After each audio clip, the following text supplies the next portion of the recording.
Tapi kenapa sih sebenarnya kita harus investasi di saham? Jadi ini adalah screenshotan dari indeks harga saham gabungan kita.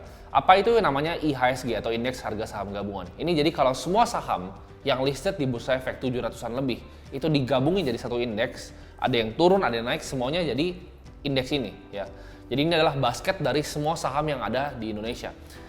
Nah, kita lihat kenapa saham itu merupakan investasi yang sangat amat menarik. Karena saham itu memberikan kita imbal hasil return yang menarik dibanding aset kelas lain. Memang betul, saham itu volatil, bisa naik dan juga bisa turun. Tapi dalam jangka waktu yang panjang, saham akan menghasilkan return yang paling tinggi. Kita lihat di gambar di sini bahwa ini adalah screenshotan IHSG atau indeks harga saham gabungan kita, yaitu kalau semua saham di Indonesia dijadiin satu basket, itu dikumpulin jadi satu indeks. Nah, indeks harga saham gabungan kita, di saat gua screenshot ini waktu itu, ini kalian nggak bisa bikin, kalau ya edit bisa tapi susah banget, ngeditnya ribet gitu. Ini adalah screenshotan langsung dari Google di saat indeks kita masih 4.999 atau 5.000. Kalau kalian cek sekarang, IHSG, kalian ketika di Google, itu udah sekitar 7.000-an lebih. Jadi indeksnya aja udah naik 2.000 poin. Ini adalah pertumbuhan yang cepat dalam waktu kurang dari 3 tahun. Dan Indonesia sendiri, indeksnya itu salah satu yang growing paling cepat di dunia.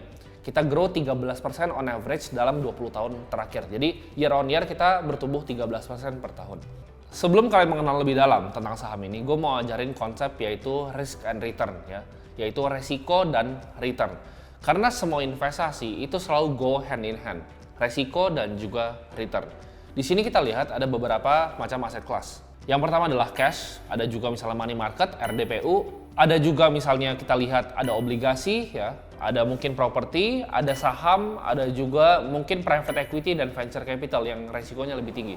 Jadi makin tinggi resikonya, dia returnnya makin tinggi.